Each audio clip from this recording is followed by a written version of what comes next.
Welcome to Growth Investing Mastery. This video will look at my July 2026 growth stock portfolio review. As a reminder, the channel is not investment advice or recommendations. All the content here is just my opinion, and the channel is completely independent. The purpose of this video is to review my growth stock portfolio at the start of August 2026.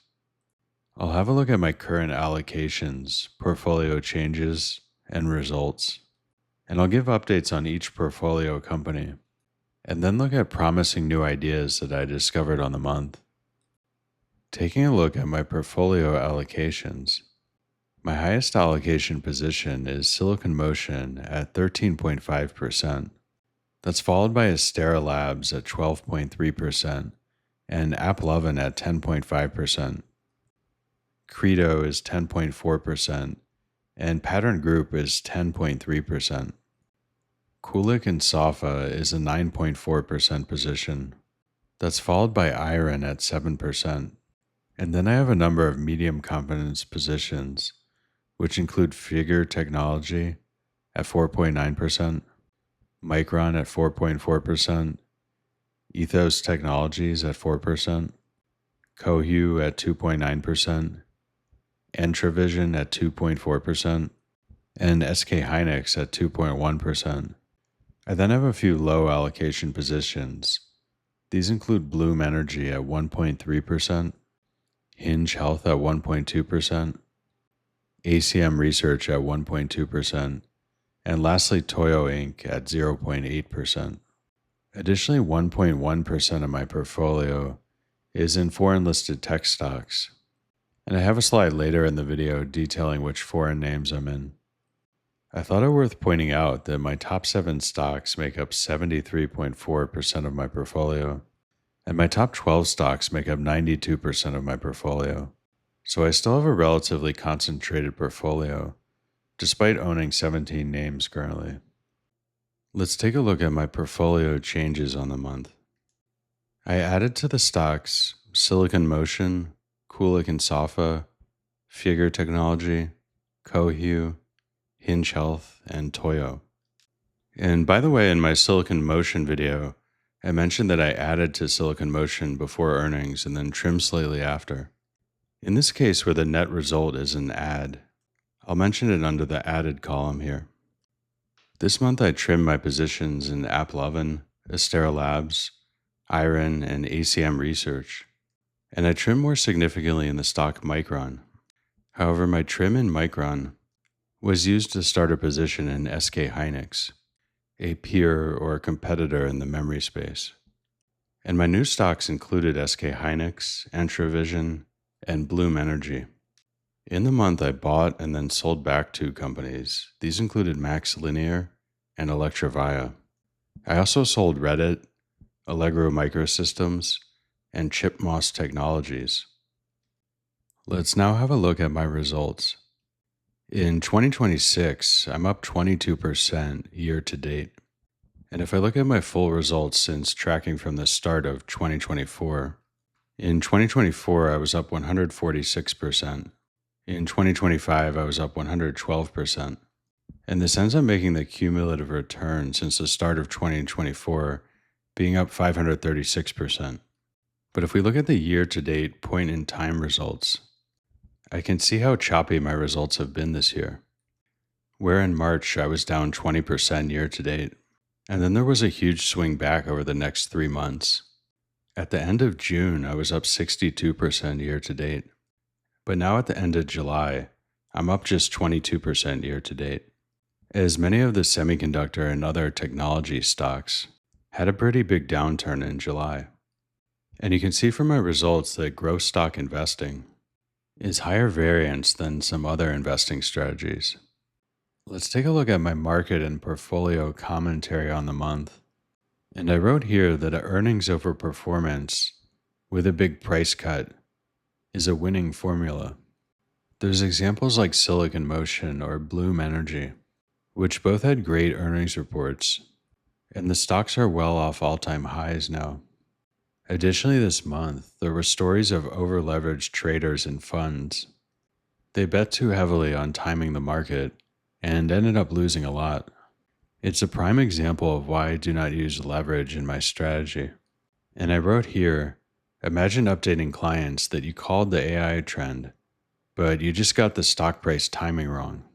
I also wanted to mention to be wary of year-to-date results from people posting that they're up hundreds or thousands of percentage points in 2026. This almost always means that that person is either using margin, options, or a combination of the two. However, it is a tough market to play right now because stocks are not responding to results normally. There's a lot of head-scratching moments as some companies are reporting strong earnings, but still selling off in their stock price. And the leverage dump from the market explains much of it. Although many market participants want an explanation that makes sense for the big drop, and I would describe the price action as bizarre in some cases, going beyond not just making sense, but where the market reacts in a completely opposite way than I was anticipating. It's also worth mentioning that big drops this month are tough to handle psychologically. And I'll give the analogy of playing at a poker table, where you get dealt aces twice in a row, and both times with those aces you lose huge pots.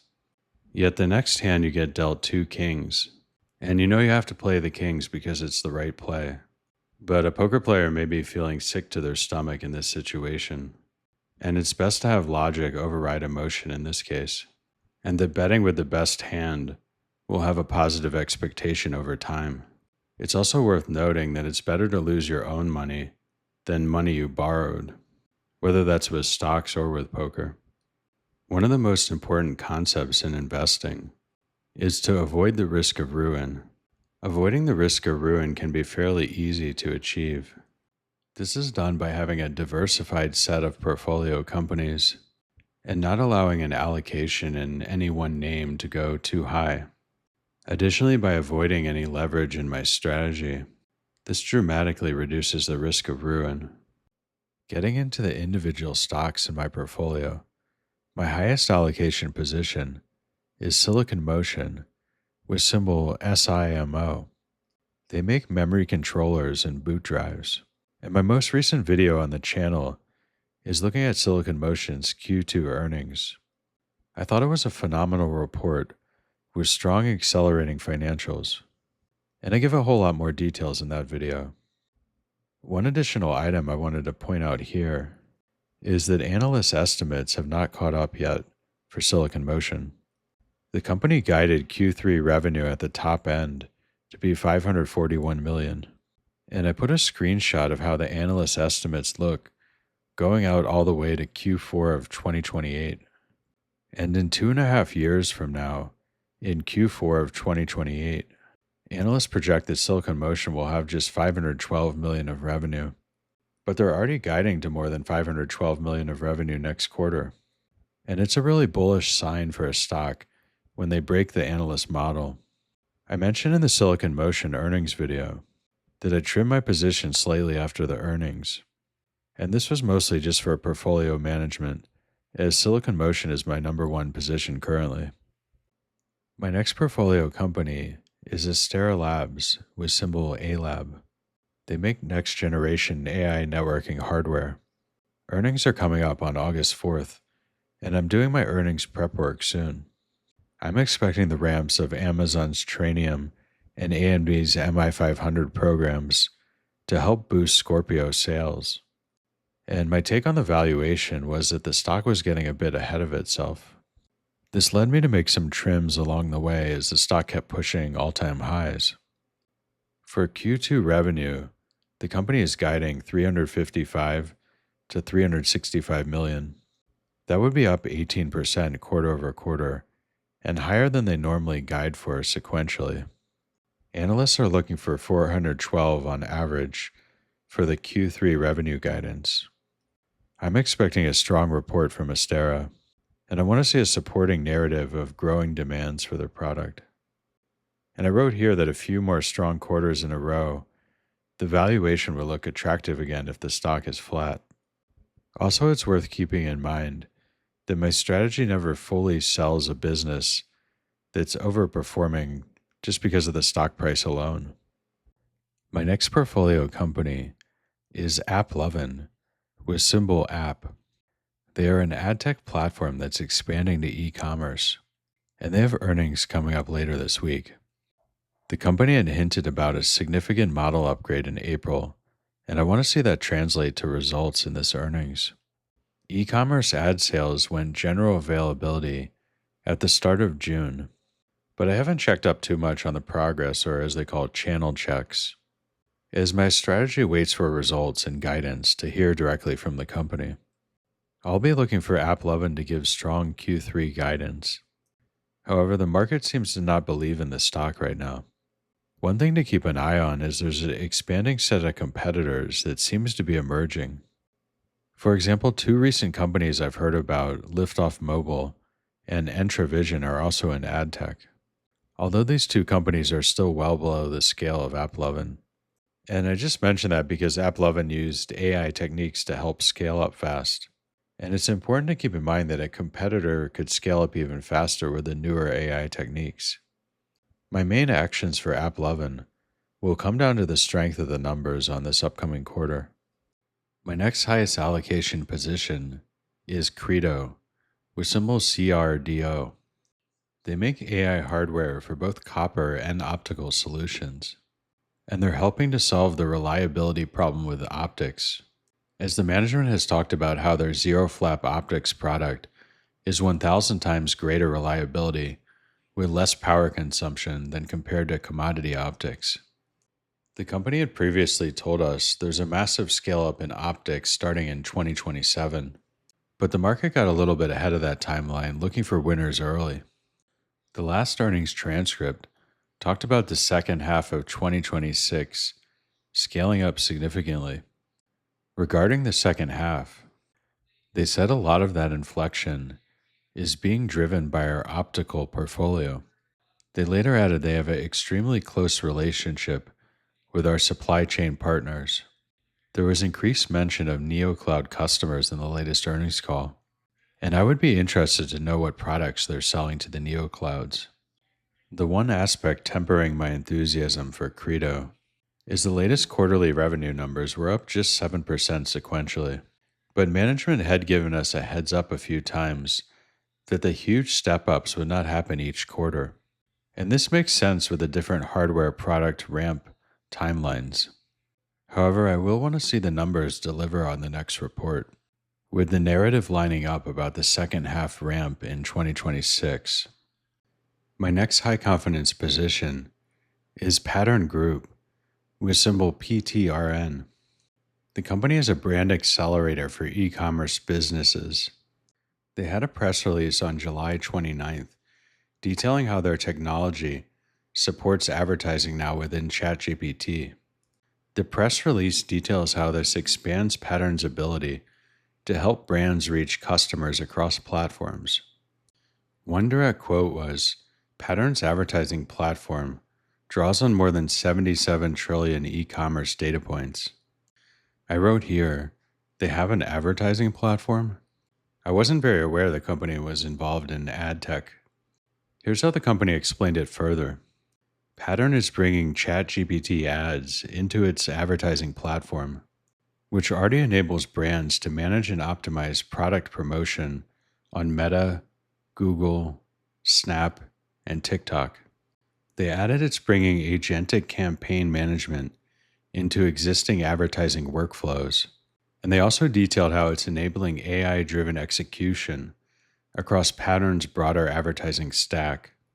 One big takeaway from this press release is that additional advertising or software solutions are likely to be high margin, as the company's other monetization strategies grew 173% year over year on the last quarter. My thesis in this stock relies on the company getting reevaluated as a technology company or as a SaaS company, and Pattern's logistics and actual physical handling of goods provides a significant competitive edge now.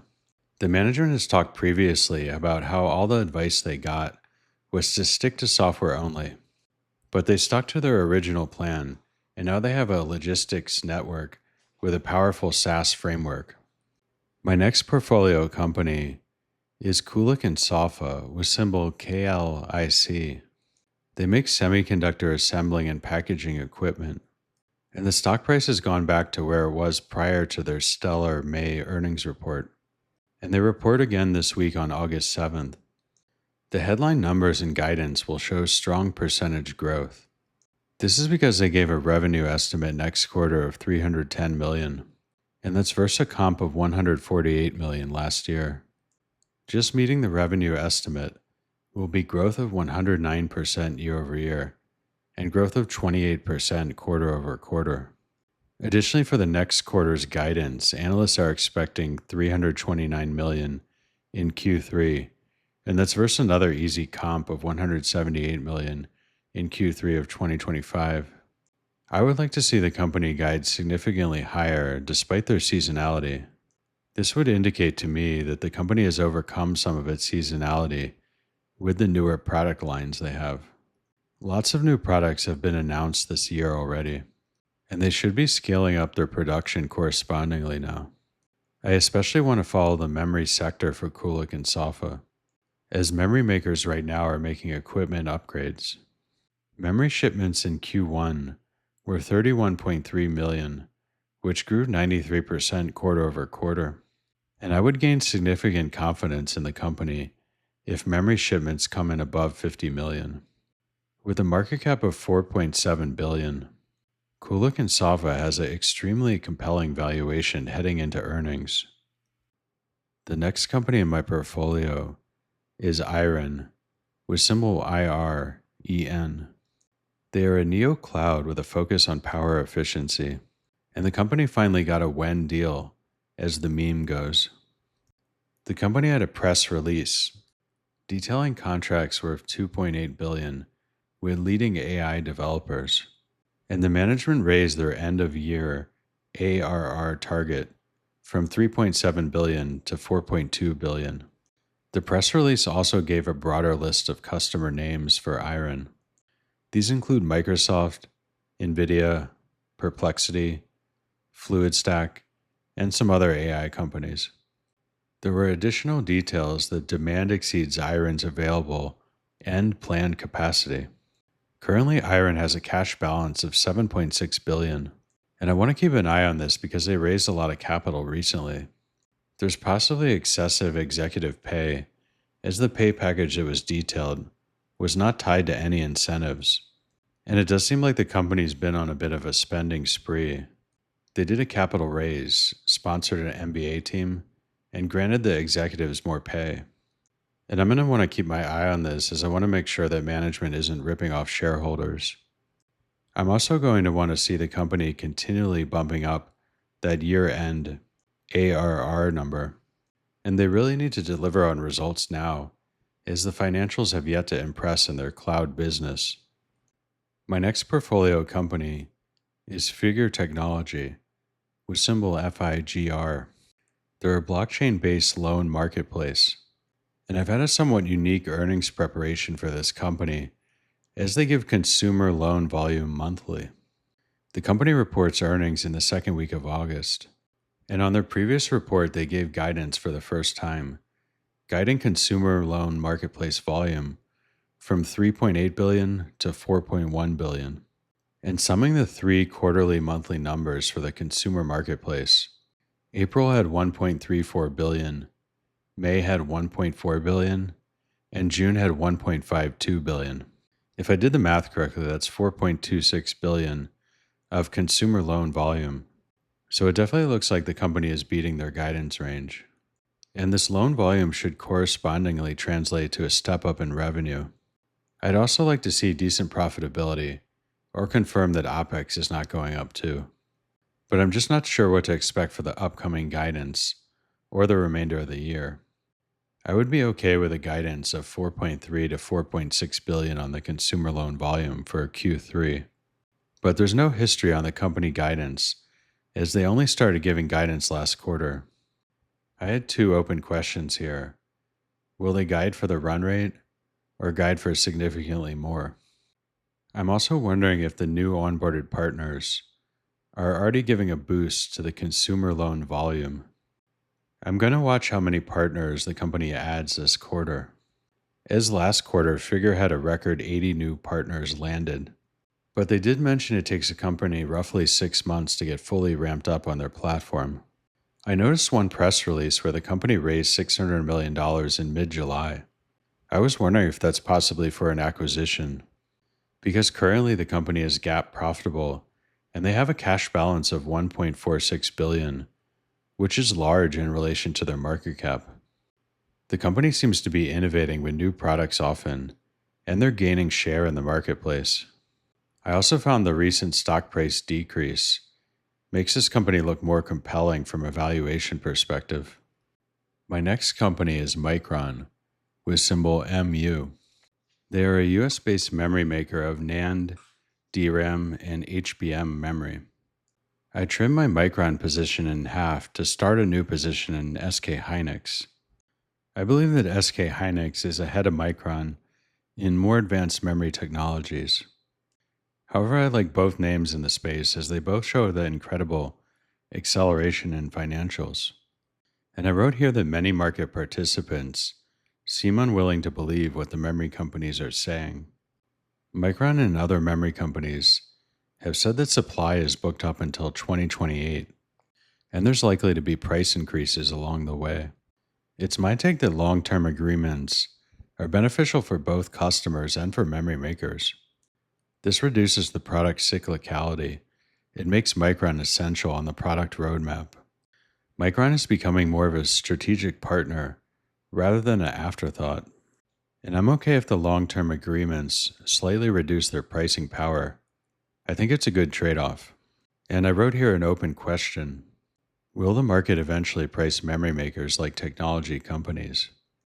Sales have now increased dramatically, and the stock prices look reasonable with the recent downturn in stock prices. I'm finding the valuation on nearly all memory makers to be compelling. For example, Micron has a trailing PE of 19 and a forward PE of just 5.7. And keeping in mind the forward PE is measured based off skeptical analyst estimates.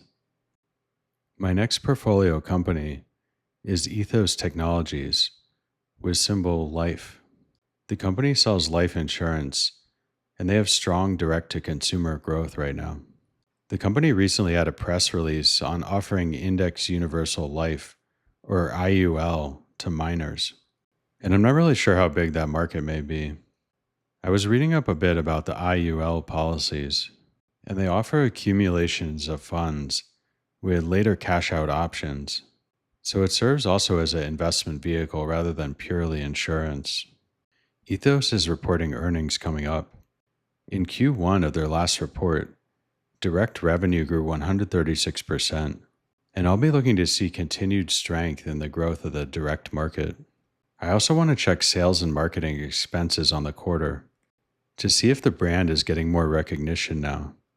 Management noted on the previous call there's expanded partnerships with Banner Life and Liberty Mutual.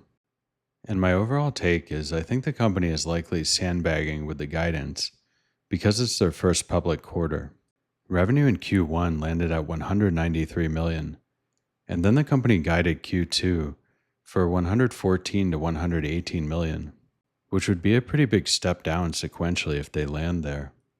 Management mentioned on the latest transcript their guidance philosophy counts no new product assumptions. When I look back at the seasonality in 2025, Q1 of 2025 had $92 million of revenue, and then Q2 had $89 million of revenue, or a slight decline, but there was not that much heavy seasonality there. However, it's possible the direct market has different dynamics with seasonality. I would like to see revenue come in above $150 million for Q2, and then be able to guide for at least $150 million in Q3. Analysts are projecting Q3 revenue to be guided at $120 million, which should be easy for the company to guide above. And Ethos Technologies' report on August 3rd should give additional clarity on the business trajectory. My next portfolio company is COHU, with symbol COHU. The company makes semiconductor test and assembly equipment, and there's been recent evidence that the overall market for this niche of test and assembly equipment is growing well. For example, the company Teradyne had a strong report the day before COHU, where their test segment overperformed. And when COHU reported, they also overperformed. The company had guided revenue for $144 million, and they landed at $149 million, which was up 38% year over year. On the following quarter, Q3, analysts had modeled for $146 million of revenue, and the company guided Q3 revenue all the way up at $170 million. Previously, my big concern for this company was with their guidance.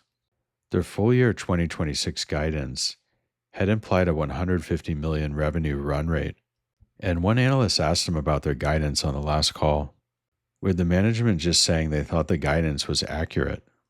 So I wasn't really sure if the company was sandbagging or not, but the commentary from management on the last earnings seemed pretty strong otherwise. High-performance compute-based revenue for 2026 is now guided from $100 to $110 million, and that's up from a prior range of $80 to $100 million. So while it's not a huge increase on the full-year guidance, it is nice to see them raise the guidance still.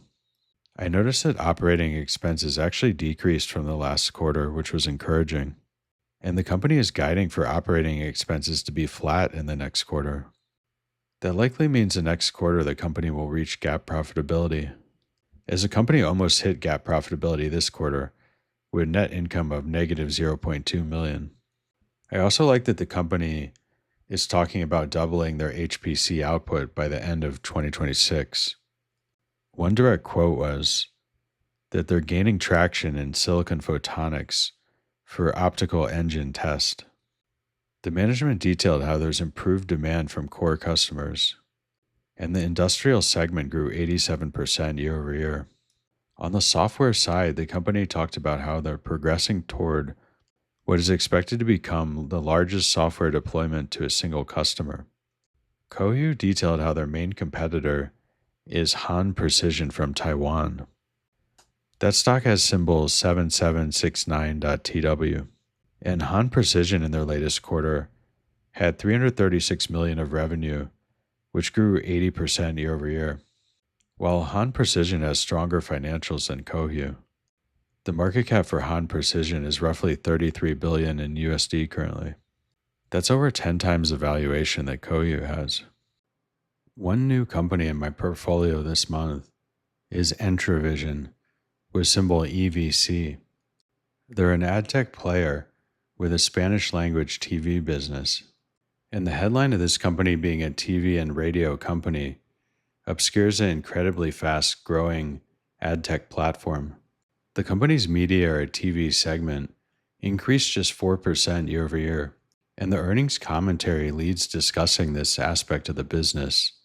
However, the advertising and technology segment got $155 million of revenue versus $51 million last year.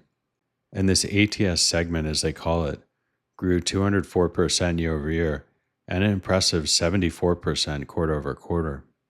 If we look at the revenue for the ATS segment, it has an impressive ramp up over the past year. It went from $51 million of revenue to 55 to 76 to 89, and then all the way up to 155 in the latest quarter. Management detailed how the increase in ATS revenue is driven by monthly active customer growth and more revenue per active customer. They also have one very large customer based out of Asia they mentioned.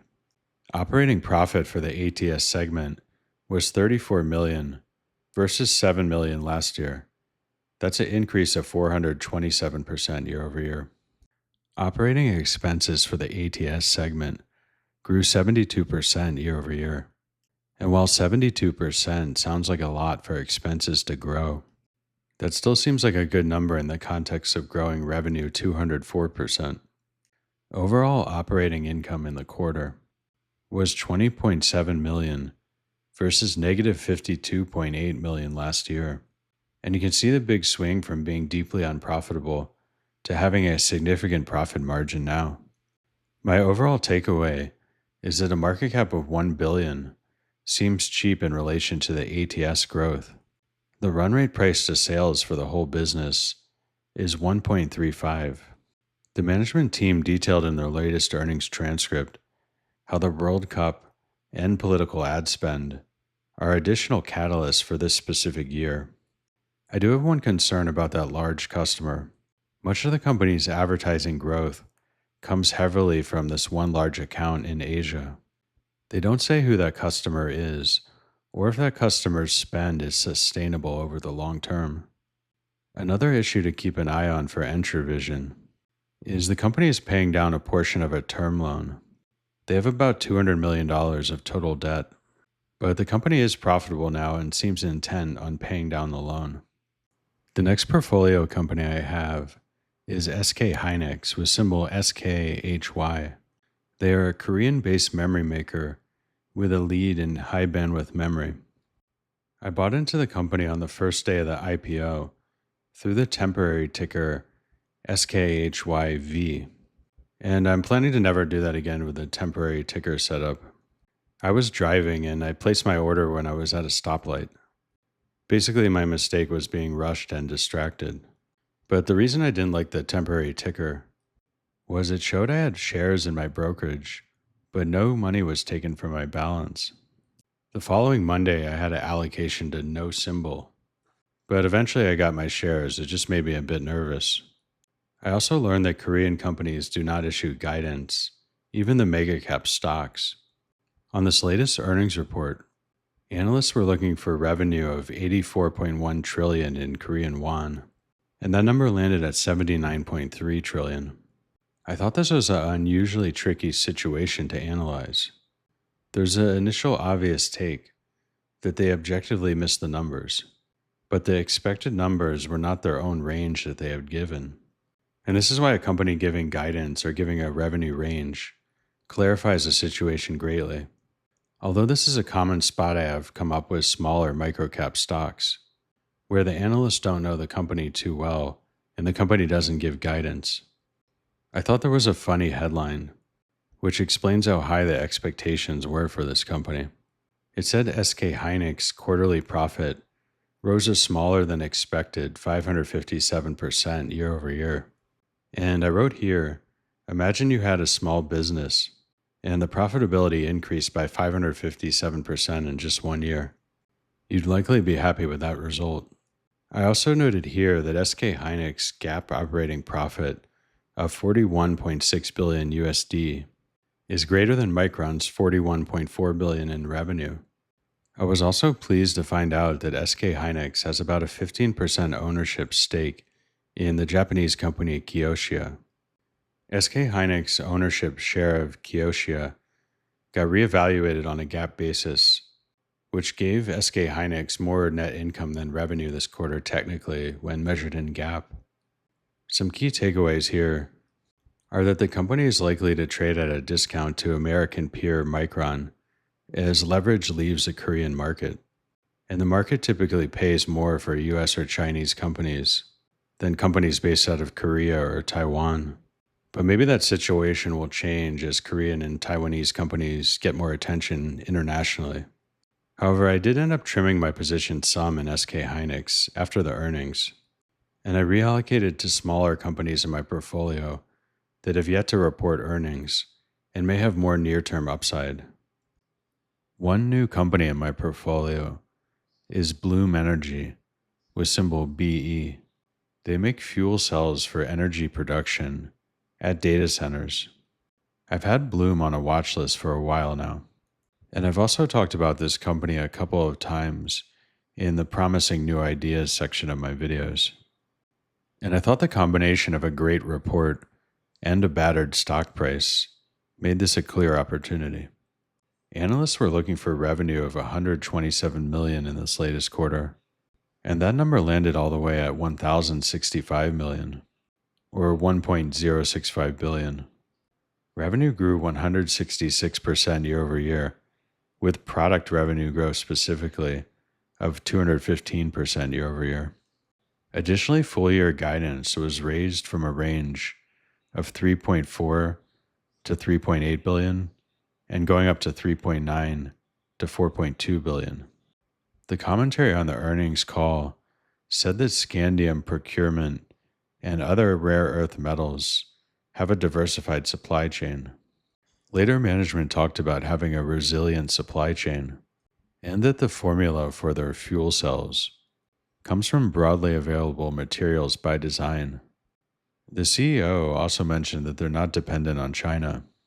And I like that management addressed some of the issues that a short report was talking about recently. On the financials, one metric that stands out is the improving margins. GAAP gross margin landed at 33.4%, which grew 668 basis points year over year. Although 33% gross margin doesn't seem that great, the gross margin has been increasing as the company scales up. On the profitability side, Bloom Energy had $196 million of net income in the latest quarter, and that's versus negative $43 million last year. So the company has made a dramatic shift in the profitability of the business over the last year.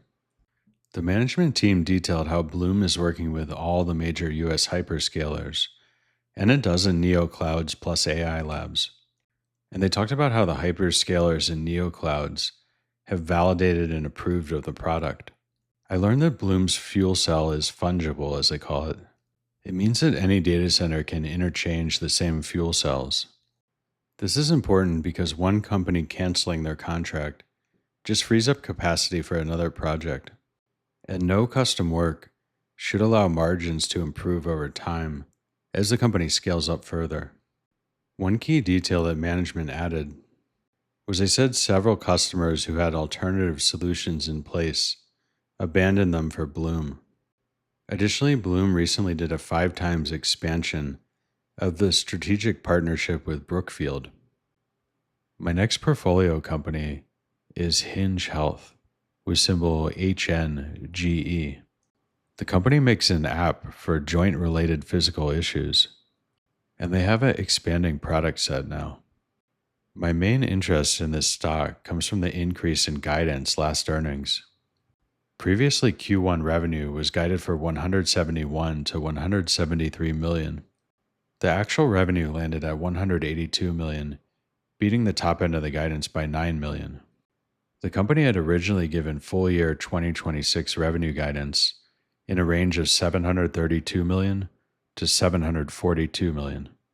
And they raised that full year range all the way up to $798 to $804 million. So the new guidance range added over $60 million to the full year guide, or an additional $51 million for the remaining Q2, Q3, and Q4 by excluding the Q1 numbers. On this upcoming earnings, I would like to see the full year guidance raised again significantly. And I'm guessing the company's plan is that they're going to be looking to raise guidance throughout the full year. I do want to learn more about the physical device that Hinge has for migraines. My initial take was this physical device seems outside of their app building niche, so I was surprised to hear them going into the field of medical devices. And I'd really like to learn more about how the margins look for those devices. Another stock that I own is ACM Research, with symbol ACMR. They make wafer fabrication equipment, along with solutions for cleaning and surface prep. The company's top competitors are Lam Research and Tokyo Electron. ACMR holds a 70% stake in a Chinese subsidiary, and it's a dual-listed company that also trades under the Chinese exchanges. The symbol on the local exchange is 688082.SS, and that stock trades at a value of $19.4 billion USD. ACM Research trading on the US exchange is valued at $5.4 billion.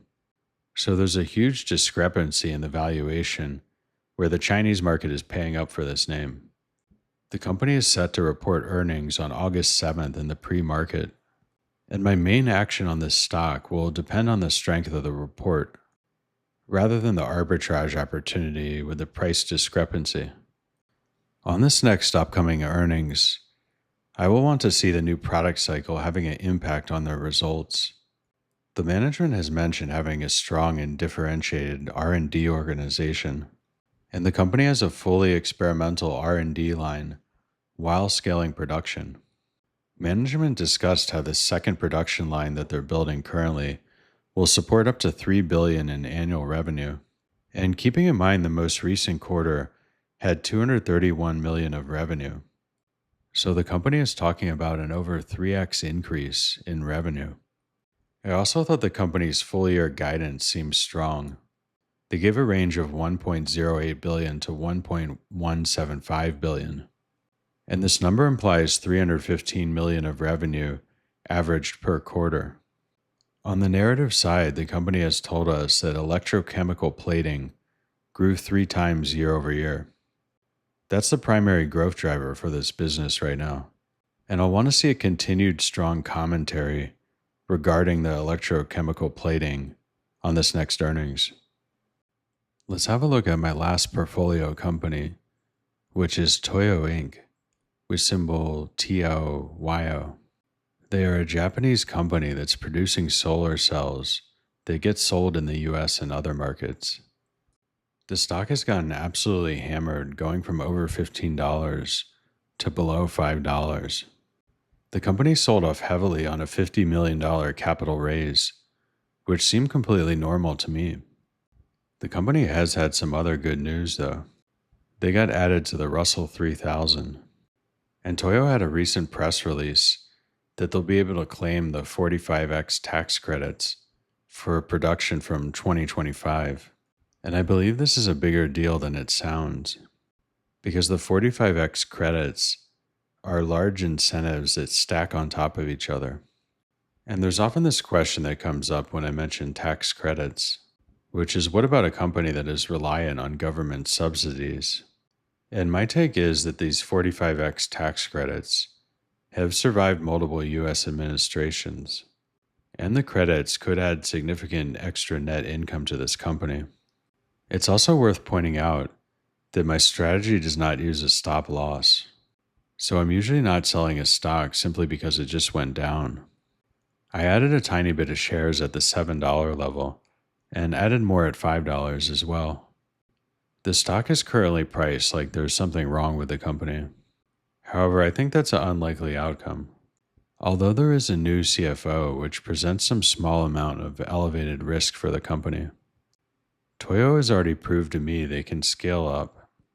They reached full capacity at their Ethiopia facility in record time, and I believe the company's US-based Houston plant coming online with stacking 45X tax credits presents significant upside for the stock, and the run rate price to sales of just 0.39 for Toyo makes this company extremely attractive valuation-wise. Let's have a look at the foreign tech stocks that I own. I have no changes in my overseas portfolio this month and still own the following stocks. These include Nanya Technology, AData Technology, Smart Optics Group, Transcend Information, Innodisk, and Phison Electronics. And I put the local stock symbols there if you want to track any of those names down. 2 of the companies here already reported Q2 earnings. These were Nanya and Smart Optics. I thought both companies had strong reports in my opinion. With Nanya Technology, I made a post on the subreddit r/Growth Stock Investing about their early results in the season, as they showed continued strength in the memory business. Revenue was $2.59 billion, which was up 684% year over year and up 68% quarter over quarter. Net income grew at impressive 93% quarter over quarter. There was one question on the subreddit about the bit shipments being flat, and if an investor should wait 6 quarters for a new fab to come online. I made the point that in the meantime, a $40 billion company is likely earning over $2 billion of quarterly net income before that new fab comes online. I was thinking the new fab coming online for Nanya may bring on more relative capacity than larger players because Nanya is a smaller company. While I don't know the size of the new fab they are building, I think Nanya may have more upside compared to other larger memory makers. Moving on to Smart Optics Group, which reported earnings on July 13th. They had revenue of $28.9 million, which was up 55% year over year and up 26% quarter over quarter. EBITDA was $4.1 million, with net income of $2.8 million, and gross margin landed at 46%. The company said they're expanding to long-haul fiber optic, which provides additional TAM for the company. And the management talked about how there's strong momentum in their large account strategy. Growth in the EU market more than doubled year over year. This quarter in particular had a one-off issue where the company was moving equipment between Norway and Sweden. And because of this equipment move, the first month of the quarter accounted for only 11% of the quarterly revenue. And the management mentioned that more than half of the quarterly revenue came in the last month of the quarter. And I thought that was great news that the company had strength in the last month of the quarter. This likely means the revenue run rate is much higher than the current $28.9 million. Smart Optics Group has a market cap of $500 million USD, and this valuation seems quite reasonable, given the company's increasing prospects. Let's take a look at some stocks that I bought and then sold back later in the month. The first is MaxLinear, with symbol MXL. They're an optical hardware maker, and they compete with Credo. MaxLinear was one of the first semiconductors to report in this earnings season. Revenue had been guided from 160 to 170 million, and I saw that analysts were modeling just 174 million for the guidance on the next quarter. I thought this company could easily get much higher numbers given the previous strong commentary. It turned out I was right about the potentially strong guidance. While the current quarter revenue landed within the guidance range at 169 million, the company guided the next quarter to 210 to 220 million. That was well above what analysts were expecting with that 174 million number. But it turned out I was wrong for how much was priced in for the stock, as the stock sold off heavily after the report. This is part of the reason I mentioned earlier that this market is tricky to play. Normally, a company beating their expected guidance range by this much gets a significant boost to the stock price. The main reason that I sold was that I felt the overall results are second rate compared to some other companies I have, like Credo, Astera Labs, or Silicon Motion. All three of those companies are highly profitable, while MaxLinear is barely profitable in the latest quarter.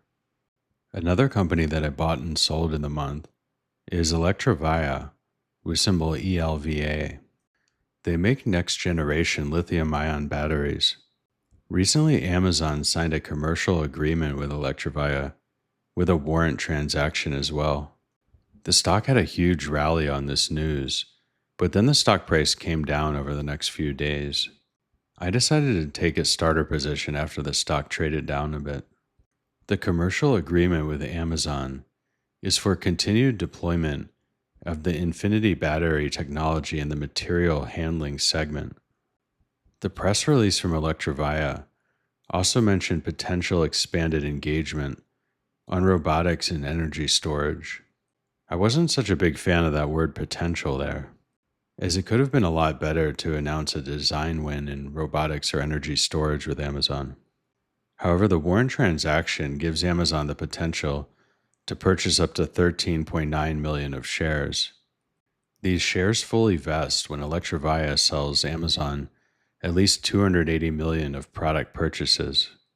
I thought this 280 million number was a really strong number. That's because Electrovaya has a quarterly revenue run rate of about $20 million right now. And keeping in mind that Amazon is not Electrovaya's only customer, although I do believe Amazon makes up roughly 50% of sales. Additionally, the investment bank Raymond James raised their price target to $22 from $14. In the end, I ended up selling Electrovaya back. And I want to say the first confirmed strong acceleration in financials from the company.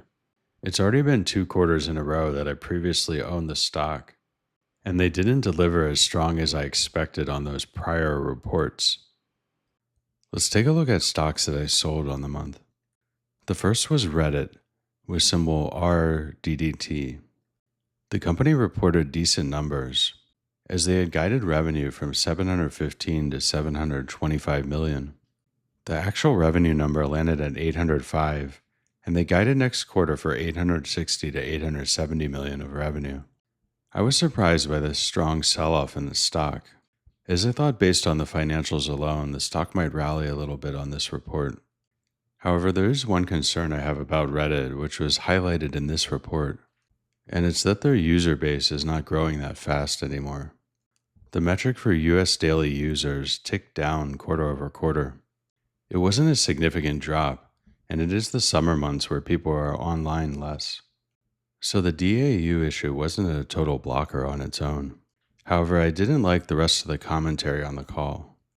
One direct quote was search referrals were choppy in the quarter, and the management gave a lot of statistics in their prepared remarks. However, these stats were mostly on the general advertising market, and I thought they didn't address the DAU issue enough. I've been wondering about Reddit's level of innovation for a while. The company's other revenue, which includes selling data to AI providers such as Google or OpenAI, grew only 24% year over year. When I first started a position in Reddit almost 2 years ago, this other revenue category was growing over 600%, and I thought their data licensing business was one of the most promising aspects of the business 2 years ago. But now I'm realizing they can't figure it out for some reason, as the growth in this category has slowed dramatically over the last 2 years, and I feel I've given them plenty of chances to get back on track here. I also thought the Q&A session had a somewhat unprofessional tone to it. Reddit always starts off the Q&A by taking user questions from Reddit itself. The first question for the CEO is, what was your most memorable conversation in Cannes, France? As an investor, I was more interested in hearing about the DAU issue than memorable conversations in France. Overall, I was on the fence about selling Reddit here, though. The numbers seem strong, but I think there's better opportunities elsewhere. And I also want to separate a buy what you know strategy from my actual opinion on the business. I don't want to bias myself in favor of Reddit just because I like and use the product. The next company I sold in the month was Allegro Microsystems, with symbol ALGM, and I made a mistake starting in this position again.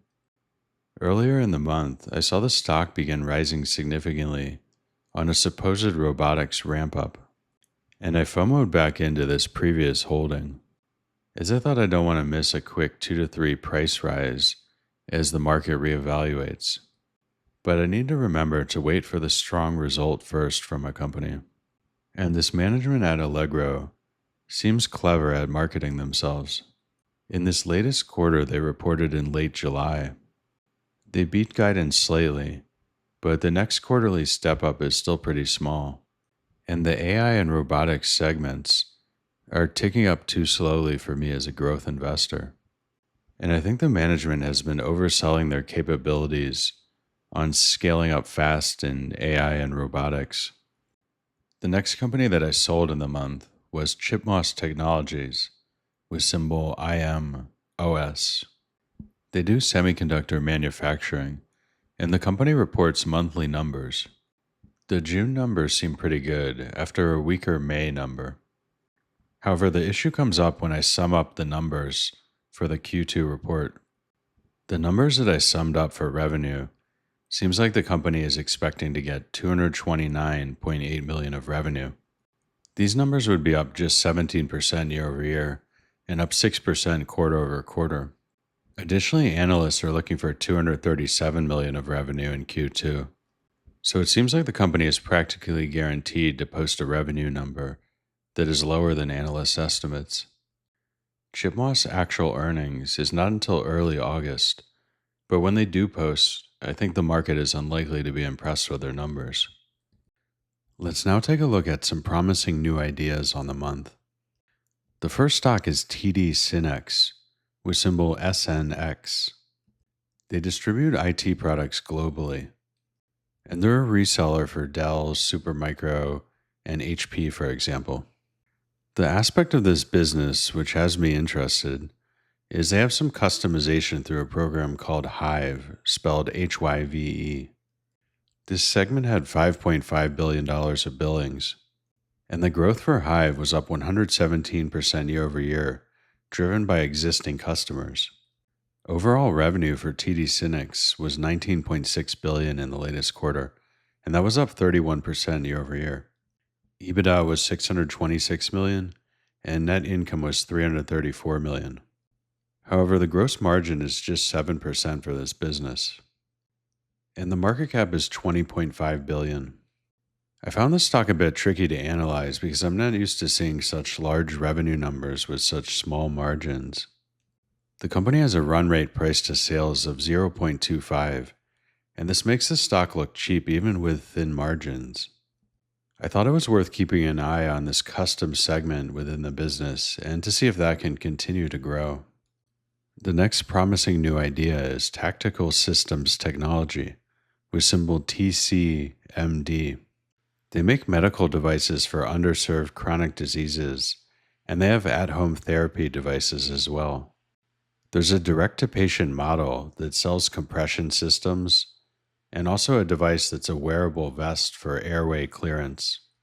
The average selling prices range from about $3,000 up to $15,000, where the compression systems are on the lower range of the ASP there, and the wearable vests are closer to $15,000. Revenue in the latest quarter was $75 million, which was up 23% year over year. The company had EBITDA of $0.1 million and net income of negative $1.8 million. So the company is trending towards break even on GAAP profitability.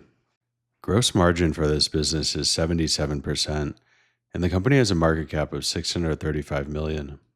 One outstanding question mark for me is on the Medicare reimbursement charges. I didn't fully understand the issue, but it sounds like there's some additional risk there. However, TCMD does seem like a cheap stock with growth in medical devices. Another company I looked at in the month is called Penguin Solutions, with symbol PENG. They make what's called full stack AI and memory solutions, and they also work in advanced computing and integrated memory. Revenue in the latest quarter was $479 million, which grew 48% year over year. And the company is profitable with EBITDA of $64 million and net income of $45 million. However, gross margins seem kind of low for this type of business at 28%. But the market cap is just $2.7 billion.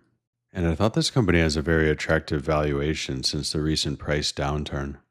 However, the company had a very big run-up in share price prior to their report. The biggest standout metric for Penguin Solutions is that integrated memory solution sales were $275 million, which grew 60% quarter over quarter and 112% year over year. Their business model is referred to as a fabless assembly-driven model, but some parts of their business are lower margin with the margin mix going down. However, I still see Penguin Solutions as having a cheap valuation. Let's have a look at some promising new IPOs that I discovered recently. The first stock is called Suja Life with symbol SUJA. They make organic cold-pressed juice and wellness shots, as they're called. And Suja Life just went public in May of 2026. They had one earnings report as a public company, and Q1 revenue landed at $107.1 million, which is up 23% year over year. And the company is profitable with $23.5 million of EBITDA and net income of $7.7 million. Gross margin in the latest quarter was 51%, and the market cap is $410 million. Adjusted EBITDA for Suja Life grew 66% year over year. And the management mentioned on the report that Q1 saw favorable shipping and timing. I wasn't too encouraged by that messaging of possible pull-through in the business. But it seems worth following this company to see if the growth is really ramping or not. However, I am cautious here with just one public report so far. Another promising IPO is Pix NV with symbol PICS. They are a Brazilian banking and payment platform that's a competitor to Nubank. And the company did an IPO in January 2026. Revenue in the latest quarter was $678 million, which grew 70% year over year. EBITDA was $286 million, and net income was $29 million. Gross margin for this business comes in at a very high 95%. The company holds $1.06 billion of cash on the balance sheet. Yet the market cap for this company is just $1.5 billion USD. And the stocks seem incredibly cheap with a run rate price to sales of about 0.5. And I started wondering if I'm missing something as I was thinking to take a position in this company. I did find one major drawback through my research process, and that's that an institution called J&F Investments and this associated Batista family control over 90% of Class B super voting shares. And the Batista family was reportedly tied to a corruption and bribery scandal in 2017. I went down a bit of a rabbit hole researching this before realizing it wasn't worth the time invested to look into this more. While I did find the ownership structure to be a blocker from investing, it still seems tempting to invest here with this valuation. Another IPO I looked at is called PayPay, with symbol PAYP. They're a Japanese super app for payments that uses QR codes, and they did their US-based IPO in March of 2026. The company is a joint venture from SoftBank and Yahoo Japan. In the company's most recent public quarter, they did $639 million of revenue, which grew 29% year over year. The company has decent profitability with EBITDA of $131 million in the quarter and net income of $85 million. Gross margin landed at 51%, with a market cap of $10.2 billion. Currently, almost all of PayPay's revenue comes from Japan, but there's expansion plans in Taiwan and Hong Kong currently that are underway. And there was a recently announced Visa partnership back in February. I want to see how a few more quarters go for PayPay since their IPO, and the stock price has come down some. Let's now check out some additional promising new ideas. The first is Mirion Technologies with symbol MIR. They make radiation detection, monitoring, and analysis equipment. Their latest quarter posted $258 million of revenue, which grew 28% year over year. The company is getting close to being GAAP break-even, and the market cap for this business is $3.7 billion. The company makes products for nuclear plants, but they also have a business line in medical with labs, and that's for cancer care and radiation therapy. Mirion has a backlog of $1.1 billion, which grew 19% year over year, and they have what they call content in every single reactor in North America, they said. I found out towards the end of my research process that some of the growth for Mirion is acquisition-based. Organic growth was 3% and in line with expectations. The next company I looked at is called Avex Corp with symbol AVEX. The company is also a recent IPO in the drone space, and they have an open and interoperable platform. There was a huge revenue standout in their latest quarter where they have $217 million of revenue, and that grew 307% year over year. Net income was $20.9 million in the latest quarter, and that's with a market cap of $1.9 billion. However, this latest quarter had most of its unit volume come from Ukraine, who had accelerated purchases, and Ukraine is now more and more producing their own drones. The company has expanded their manufacturing capacity significantly, and it seems like they can manufacture on demand, but they may be on standby for upcoming large orders. The problem I see with this stock is with their guidance. They say they are picking up other customers besides Ukraine, but their guidance implies $134 million on average per quarter for the rest of 2026. Let's have a look at my final thoughts for the month. This was a very tough market and results for technology investors, including myself, but it's healthy for the market to have some leverage leaving the market. And valuations are looking more compelling, especially for the companies which have posted strong earnings so far. Companies like Silicon Motion, Cohu, and Bloom Energy all overperformed on their earnings. and the stocks are well off of all-time highs seen earlier in the year. Another thought that is top of mind is that I don't mind having some companies disappoint on their earnings. This allows me to reallocate those funds to overperformers where I can have a higher allocation in them. I will also be on the lookout for new stock names during the earnings season, as earnings season is a ripe time for finding new growth companies. This concludes the video on my growth stock portfolio review for July of 2026. As a reminder, this channel is not investment advice or recommendations. The content here is just my opinion, and the channel is completely independent. Thank you for taking the time to listen.